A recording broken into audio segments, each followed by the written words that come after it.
her stay grounded, soft, and strong. This guidebook is one of those offerings, a simple way to pass on what she's learned so far to younger girls who may be feeling confused, tired, or in need of an inner protection. She believes in showing up as she is, learning as she goes, and making space for other girls to do the same. Okay, welcome once again. So let's start with what you are known as, your alias Amarachi, Radiant Rebel. What inspired that name, Amarachi?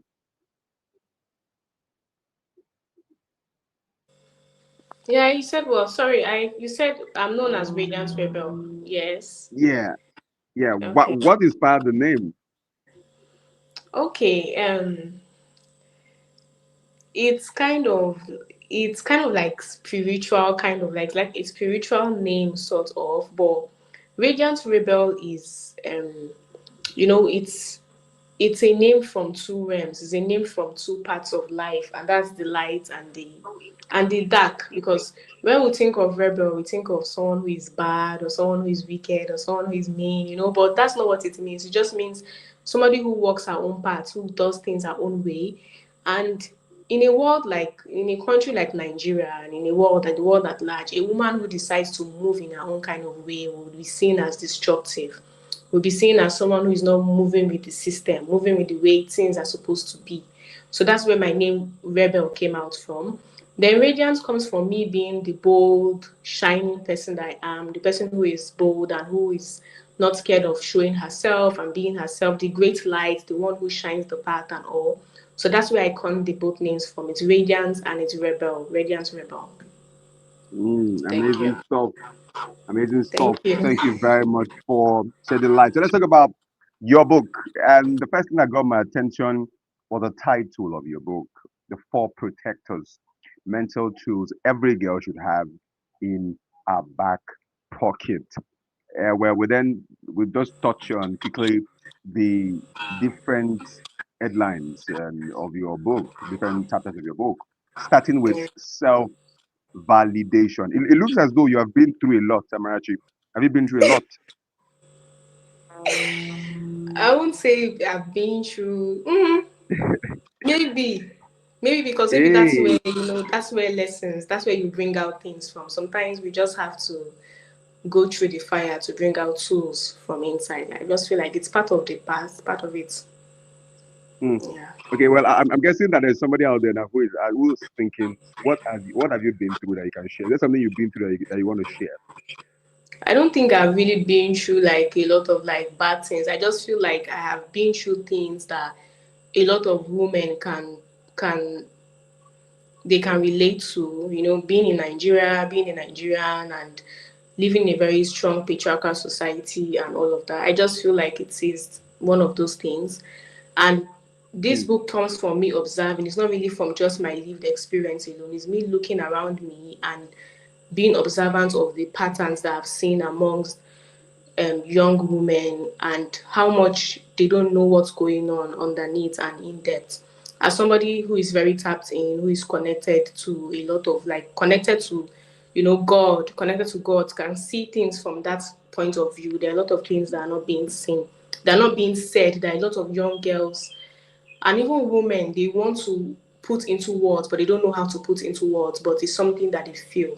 That's where this book comes from. It's not really for what things are being through, but of course, I have to go through some things to be able to bring out this for people. I have to be able to go through some things. I cannot teach from just a place of privilege. I can't just teach from up there. It's not really going to hit because it's not going to be relatable to what the everyday woman experiences in Nigeria.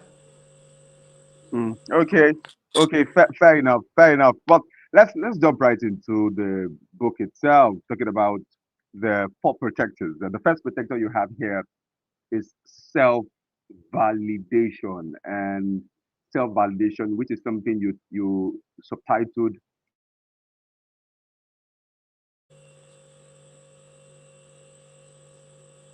Can you hear me? remember who you are, lady. I can hear you. Can you Okay. hear me? Yeah, yeah, I can hear you. Okay, so I said that the first protector you have here is self validation, Yeah. and the subtitle is remember who you are. How do you Yeah. think? a lady who knows who she is, how do you think that can protect her? And protect her from what? Protect her from manipulation, protect her from lies, protect her from gaslighting, protect her from not knowing the right choices to make in life as a whole. I don't think Mm, that a lot of women know, like, I've seen this pattern of women waking up in at their 40s, 50s, and realizing, like, where am I? What am I doing? And all of that. I just feel like it's because of these things that young women are not, they're not really putting names to, and they don't know. So self-validation is just like you knowing yourself. And when you know yourself, you know the choices that you are making from knowing yourself, who you are. If you go out on the street and you meet five women and ask them who are you, they will tell you their name. But when you ask them who are you, let's take away your name, take away your husband, take away your children, take away your title at work, let's strip you bare. Who are you? Who are you? Who is this person that is in front of me? They don't really know anything. They just look at you and be like, I don't know. So you are what society told you you should be. Who are you underneath? And if I want to use the biblical reference, I would say it's something that I think God was trying to teach someone like Job in the Bible, like stripping him bare of everything so that he could really see who he was without everything and know who he was. This is something that a lot of women don't know. And they wake up in their 30s, they wake up in their 40s, and they start saying, oh, I'm having midlife crisis. I don't like this. I don't like that. It's just your mm, soul trying to remember things that society has tried to just drown and put you in a box and put you in this shift of box and all of that. And I know that there are women like me who do not want to be in boxes, who want to know themselves, who want to validate themselves, and from that power make choices that they want for themselves. A lot of young women are trapped and just following the ideologies of the people in their life, family, father, brother, uncle, mother, sister, pastors, and just following what society says, and they feel so empty and tired within. And nobody cares to ask. Nobody cares to be like, oh, what do you think about yourself? Nobody really cares. So this is where self-validation is. That is the protection. Self-validation is protecting a woman from moving wrongly, from making choices from within herself, from her own, not from just what anybody, not even what I say, from her own self. Like, what do you want for yourself? That is where self-validation comes in from. And a lot of women are also scared to validate themselves.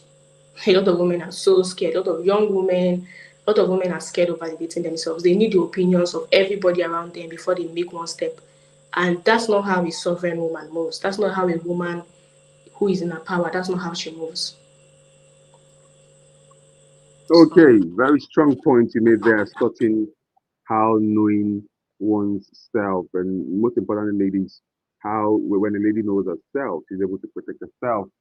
And you're saying that there is just a way, there's a way that knowing who you are, knowing your person, can protect you from manipulation. So what are the core things? Would you say three top things a lady needs to know about herself? Just to say that again, three top things a lady should know about herself. Okay, so the first thing a woman needs to know about herself is I can't point out what she needs to know about herself. I think that's her journey. But one thing I would say woman just needs to know about herself is what does she like?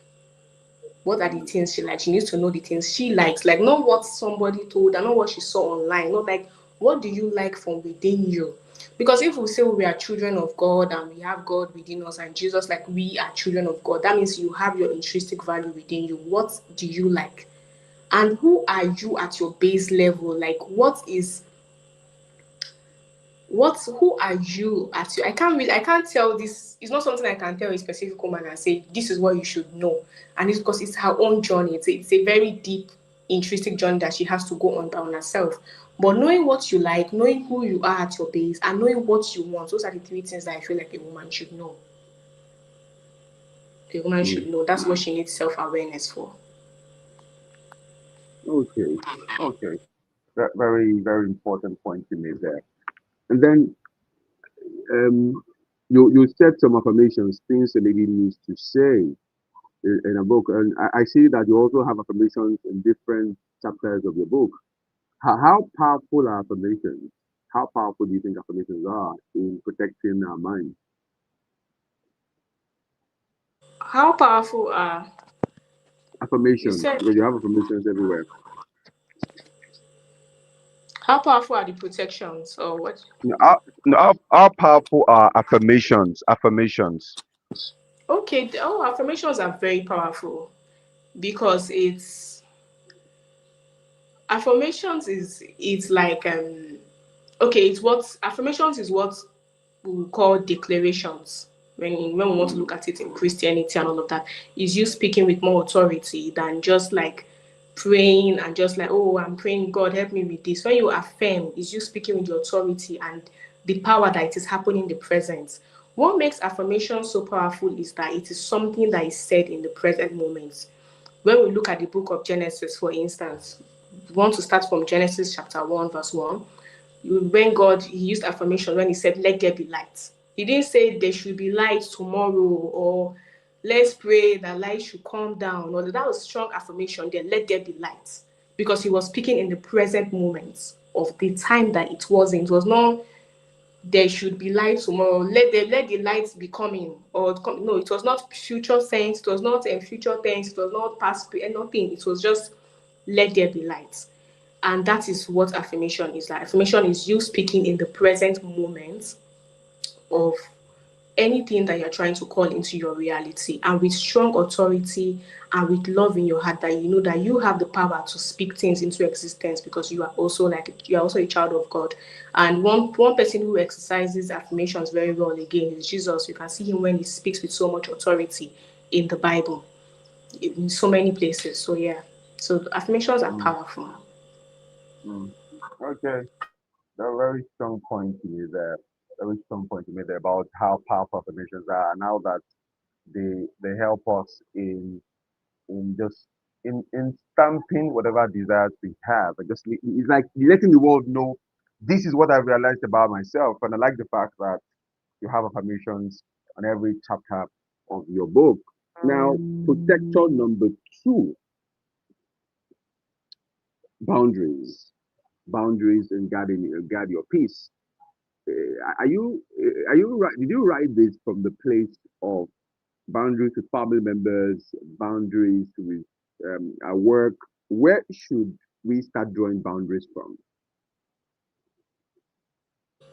Okay, so women should start like going boundaries from everywhere, everything, because it's very people can step on your boundaries in very subtle ways. I even said it in the book that it's very subtle. These things I'm talking about are very subtle things, but people can step on your boundaries anywhere. Your gate man, your family member, your friend, anybody can overstep your boundaries, and people most of the time test women's boundaries a lot. And if you don't catch it and you don't know it, you are just going to just allow it be, and they will keep repeating it and repeating it and keep on going on and keep on repeating it on you because you do not have boundaries. And boundaries at the workplace, yes. Boundaries at schools, yes. Boundaries with your friend, yes. Somebody says something that is disrespectful. Sometimes I see some of my clients, they'll tell me that, oh, they are so scared to like what that person said really pained me, but I don't know how to tell that person. I'll tell them, tell the person there, this thing you said is disrespectful, do not repeat it again. Thank you. Then you going home and taking that resentment with you and going to sleep with that resentment and feeling that pain and that hurt within you and feeling like I should have stood up for myself. I should have said something. I should have done something. Boundaries is something a woman should have at all times. You should always something. That's why I said it's a mental tool you keep at your back pocket. That means it's something that you take everywhere you go to, anywhere you go to, and it comes from also respecting yourself too, because you cannot ask for boundaries and then you don't know how to respect other people's boundaries. When they tell you no, you are also scared and you're like, no, why did the person tell me no? Because the person does not want you to step on their boundaries. It's something very reciprocal. So boundaries is something a lot of women need to learn. I feel like this one is really directed to women, especially because they need to really learn boundaries. They really need to understand what boundaries is like. And a lot of women have faced a lot of sexual harassment, rape, and all of that. That's somebody overstepping your boundaries, you saying no, and they don't listen to you. So, this is something that really touches the hearts of so many Nigerian women out there. They understand what boundaries is like, even with parents. I have clients that will come to me and they'll tell me that my mom is not, she's just overstepping my boundaries. I'm just tired, and I will tell them, calm down, I understand how it is. So, it's something very broad, and everybody can overstep your boundaries if you are not mindful. That's where the next protector comes in, which is mindfulness. So yes. Okay. Well, you spoke about mom now, and it's important that we also touch on this boundary thing a bit. When it has to do with relationship, a woman to a man relationship, what are two boundaries you think that they're in love, they're in love with themselves, and what are the boundaries do you think a lady should have when dealing with somebody she loves that she's not yet married to? Yeah. Okay. Well, that can be very personal.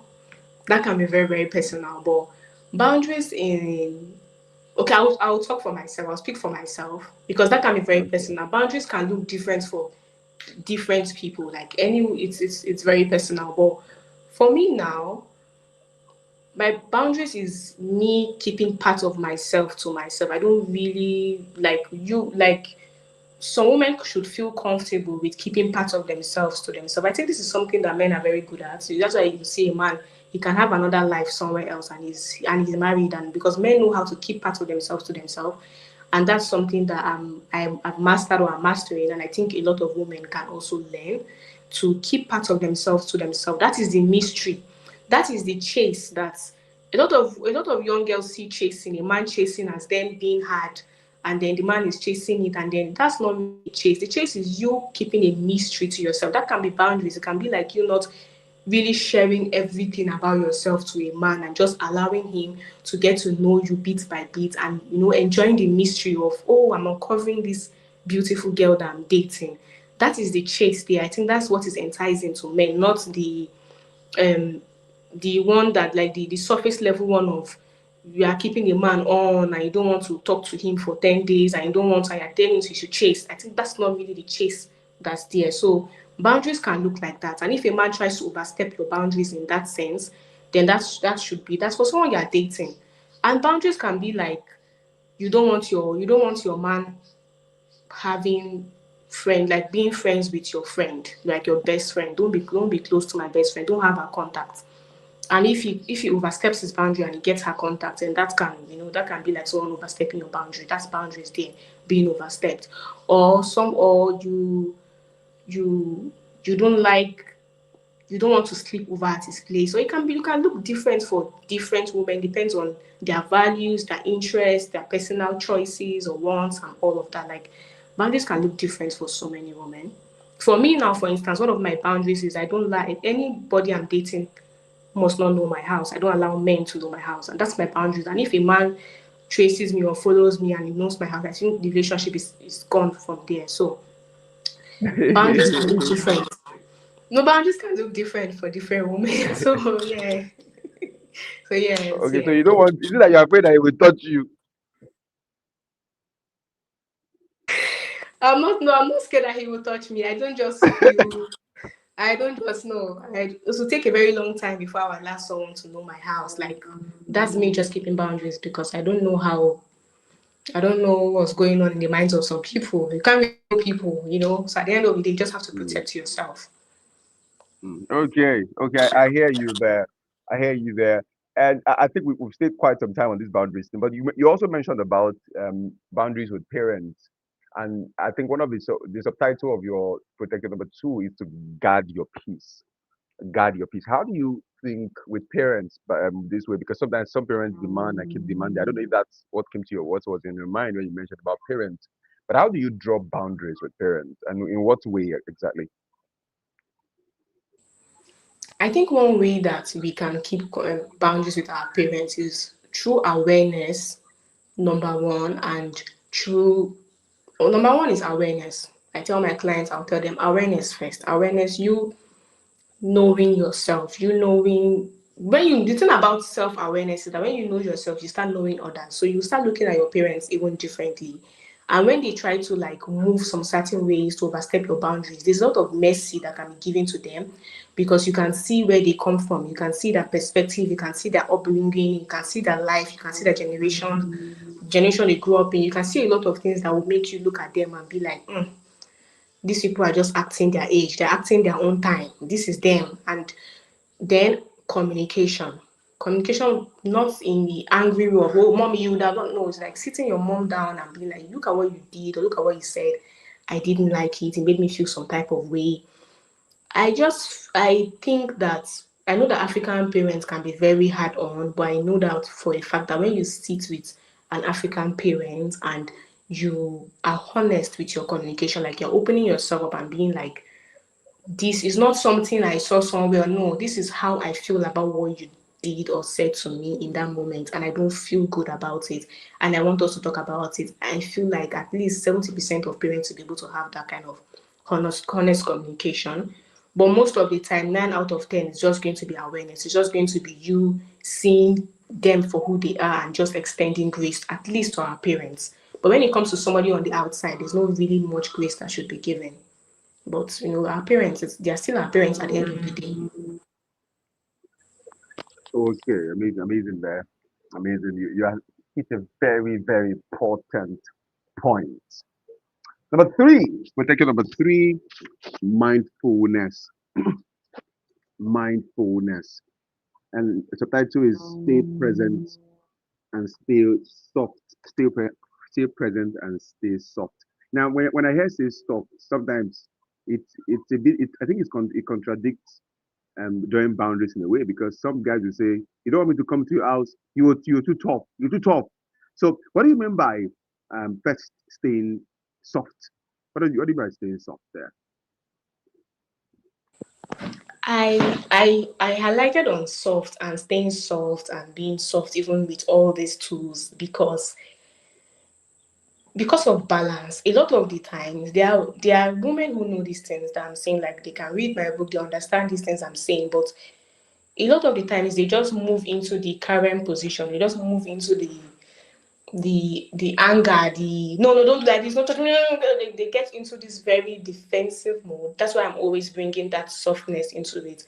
Staying soft is you being grounded in communication of your boundaries, being grounded in communication of things that you do not want and you don't like. Like I'm not going to see somebody now. Okay, I'm dating someone and he decides to just show up at my door.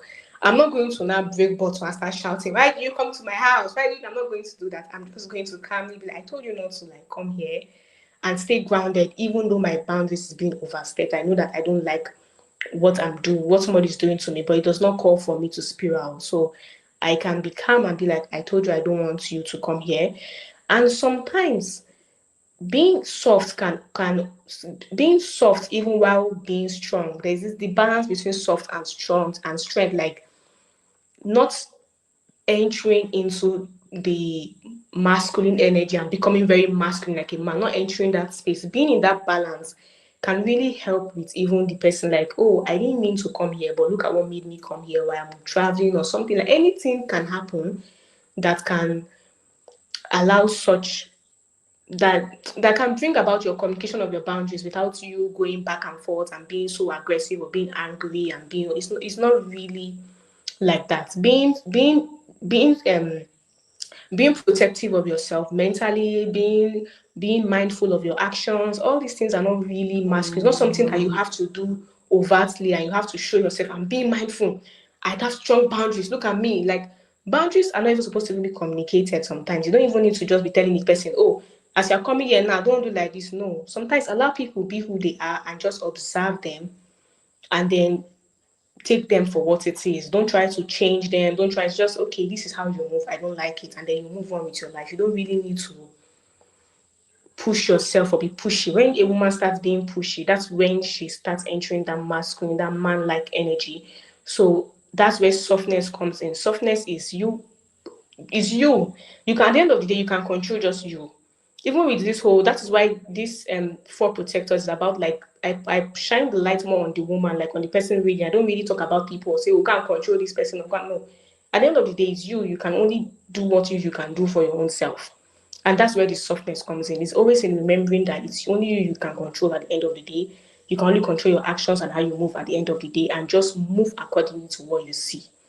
So it's not really a hard, like it's not really like, oh, I have boundaries and they stay soft. And it's not really, no, it's just balance. A very soft woman can can have all these mental tools, and people would not even know. She's just very gentle, very soft, but she just moves accordingly without explanations, without talking, without shouting, without much talk, just moving accordingly to what she's saying and what is being portrayed to her.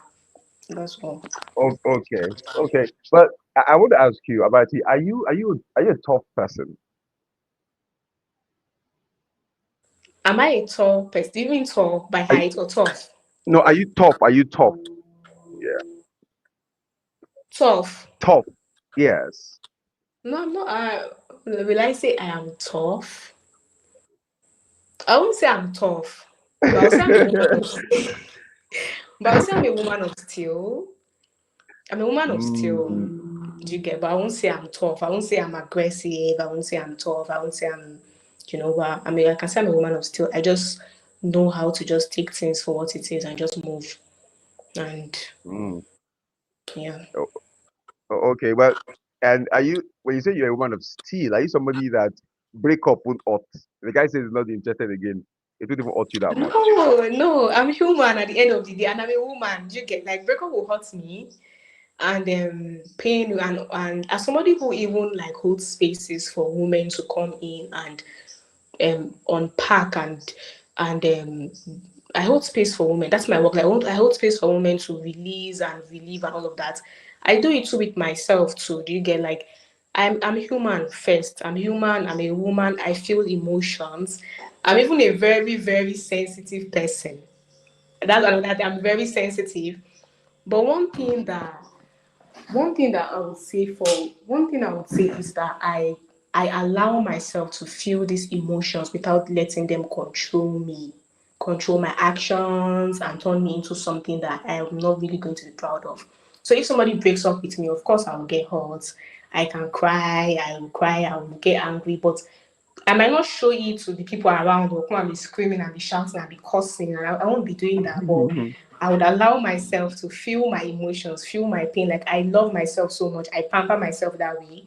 Because one thing about um one way of self-love, we'll go to self-love very soon, is me allowing myself to feel. Because if I have a child, I'm not going to shout at that child and say, don't cry, don't cry. Oh yeah, close your eyes. Don't cry. I'm not going to do that to that child. And that's how I see myself. So when I'm hurt, I allow myself to feel the emotions I want to feel. But I'm not really going to act on it or come out and start stalking my ex or come out and start hating and everything. I will take it in and I'll just know that it's part of life, take the lessons and just move forward with it.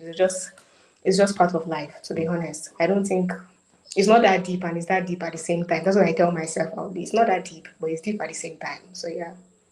Okay, okay, because I'm going through your medium platform right now, just reading through, looking at the headlines of your writings, and it was the reason I asked the question of whether you were tough or not.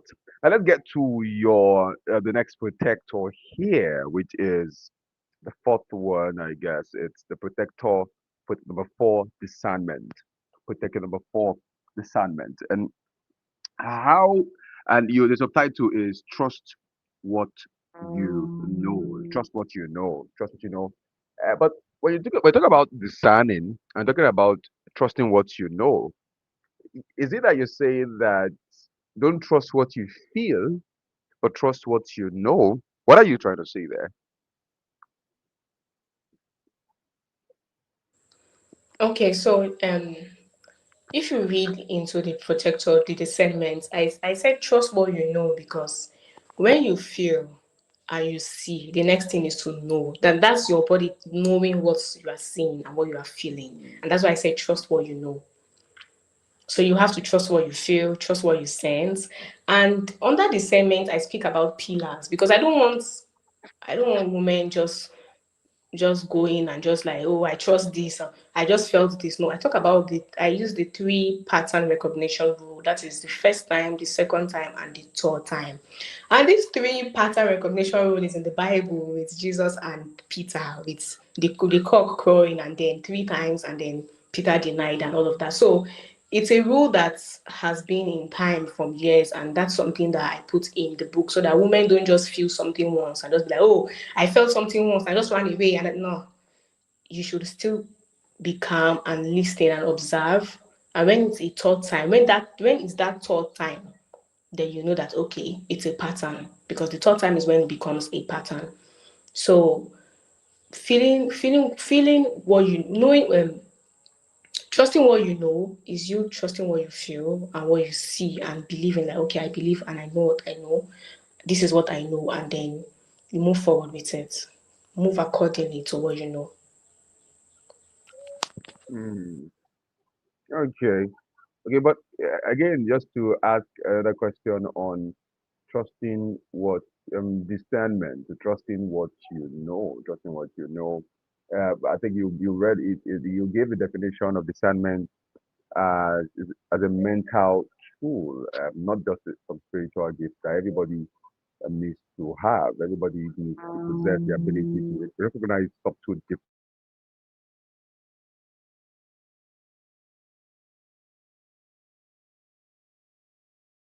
situations and you don't want to see it once and then take off. And you just want to keep it as a, you want to watch what the person does consistently. But I think I've heard people who have been counselors say that people counseling a lady on how, or what kind of guy she should get married to. He says that if he slaps you once, don't wait for the second. Does that align with checking 3 times, or should you run once he slaps you? No, that does not align with checking 3 times.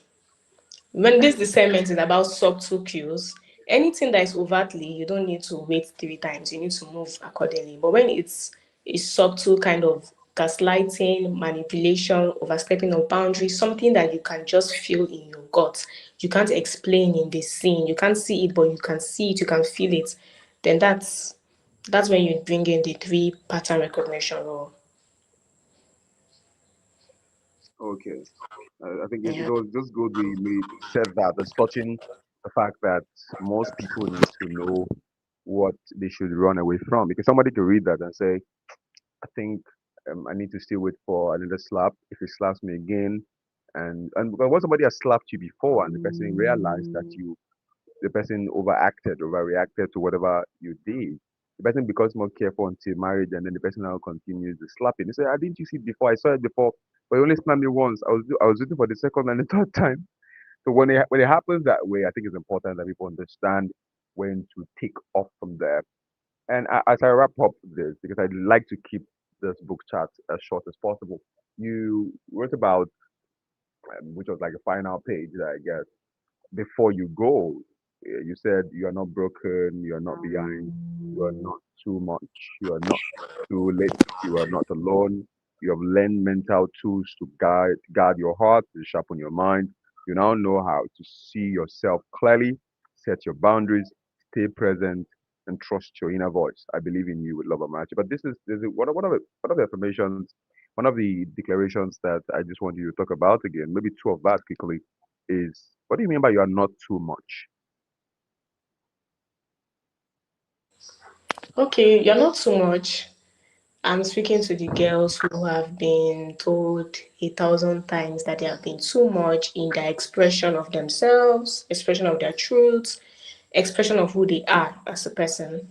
And that's where I bring in the like, you are not too much. Because when I say you are not too much, the ladies who have been in that position, who have been told that they have been too much, they would understand that I'm speaking to them, because a lot of young women who are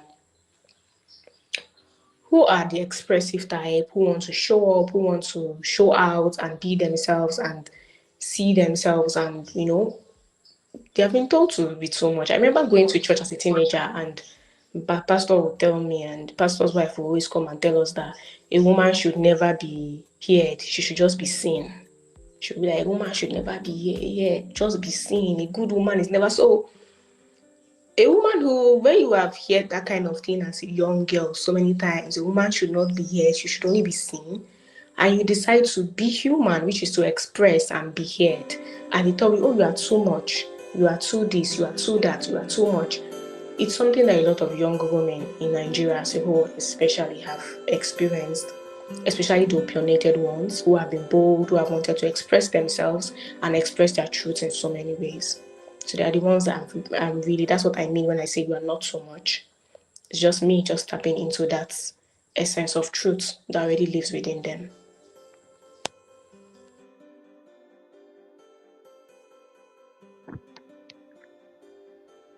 Okay. Okay, and then I guess the final one, which I like you to touch on, I hear you when you said that there are ladies out there who do stuff, who overextend themselves beyond what the normal average lady would want to do.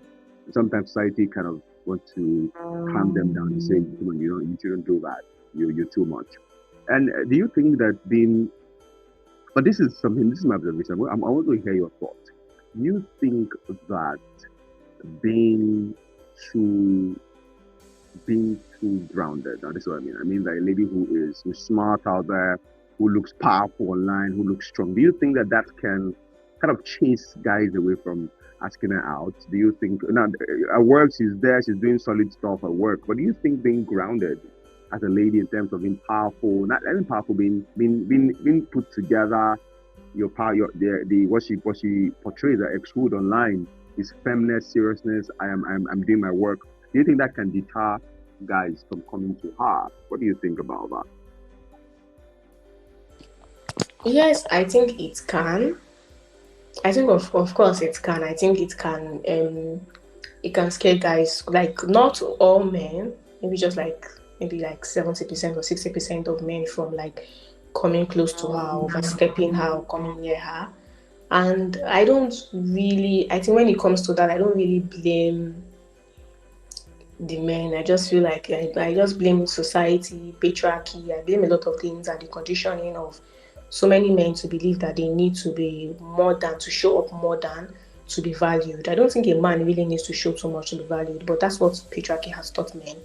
And because of that, when they see a woman who they feel is more performing than them, they kind of like withdraw back. It's not all men. There are men who are so grounded in their power and in their truth that they do not care about what they have removed themselves from things of the outside and they are grounded in their own truth. So when they see a woman who is performing high, they don't really feel any type of way or feel emasculated or anything. But a lot of men still feel like that, and it sucks for them, to be honest. I don't really think any woman should care about that. I think it's something a woman should make peace with. And I think it's something a lot of women are still finding hard to make peace with. You just have to make peace with it. It's lonely at the top, you know. So when you're at the top, it's that lonely and it's going to scare some people away. But it's either she decides to descend down or she meets a man who is ascending, and it's just it. But a woman who is ascending, who is going up, who is doing the work and doing everything, should make peace with the fact that this is how men have been programmed. It's not really a personal thing. I don't think it's something that a man is just like, I think it's just the conditioning of men. I think this generation of men, they were not really prepared for the way technology and everything is going on right now. They didn't prepare them. It's not like their father and Mm, grandfather's time. So I kind of like have pity. Like I just know how to just give grace to that kind of thing. They didn't tell you, okay. and now you are in it, so it's what it is. Okay. Thank you so much. And I just want to say this about you that usually before I interview anyone, as as it's my tradition, I like to do a bit of just research, just get to know the person of of whatever I have been given. And I punched your name online just to see, and I think I could spot your profile or your picture, maybe just two of your pictures online. Is that part of the mystery you said that the man, if one wants to know, you have to chase you enough to get to know who you are and what you have online? Is that part of that? No, no, it's not part of it. It's not part of it. I'm in my rebranding phase. I'm going through a transition in my rebranding phase, and I don't really shy away from putting myself out there. I was really out there before, but I took a step back because I'm rebranding and everything. So yeah, so it's not really, that's not part of the mystery. You can show yourself, and somebody will still not know you in depth. That's what I mean. Okay. Yeah. Okay. And we can't wait for you to eventually get rebranded so that we can see you even often and just, see what you are doing even online. And then the final question for me, which is, trust me, final question is, do you have somebody you talk to? Right? Is there somebody because there's a tendency for you to be a container and people come and tell you stuff. They tell you stuff and then you're able to counsel them. But sometimes it's difficult to even find somebody who believes you need to be heard. So do you think you have somebody you talk to? Yeah, I have a community, and I have people I talk to, and I have a very like strong bond with my mom. So I talk to my mom, and I have a very strong relationship with God too. So yeah, I talk to the Holy Spirit, and so yeah, I have a community, I have people I talk to, and yeah, what you said is true. When you are someone who is a container, it's very hard for people to feel you like you also deserve to be listened to, and it's lonely sometimes, to be honest. But it is what it is at the end of the day. Again, it is what it is. So I make peace with a lot of things that I really cannot control. That's the kind of person I am. So Mm. Okay, thank you so much, Amarachi, for speaking about your book. I think we've spoken for over 30 minutes already. And thank you for speaking so nicely. Anybody who hasn't read the book should by now have an idea of what he or she would find. I think she would find because it's a book pretty much for the ladies, as touching getting to know the four protectors, mental tools every lady should have before it's too late. Before it's too late. Now you can get the book if you're watching this right now. You can get the thank book you. on themainbookie.com and just get the book, and you will be glad that you did. Amarachi, is that your last word you want to say to any lady who's out there who wants to hear you say, who wants to hear the author say something to her as touching the four protectors and whatever message? So, is there something you left out of the book, by the way? Yes.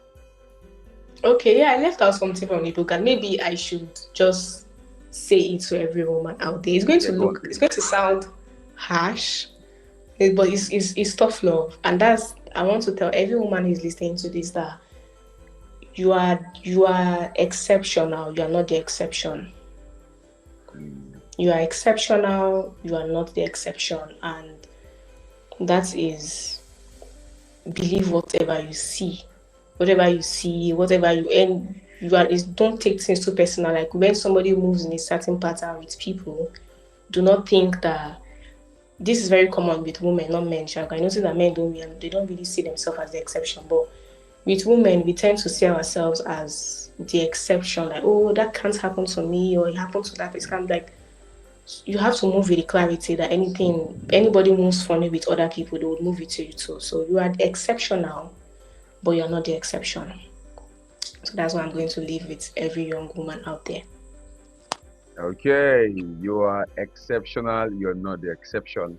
That is so powerful. That looks like the fifth protector there, but you heard it here first, right here on this particular book chart. Till I come your way again, have a fantastic week. Thank you very much, Amarachi. Thank you. Yeah, Thank you very much, Mr. Ray. Thank yeah, you.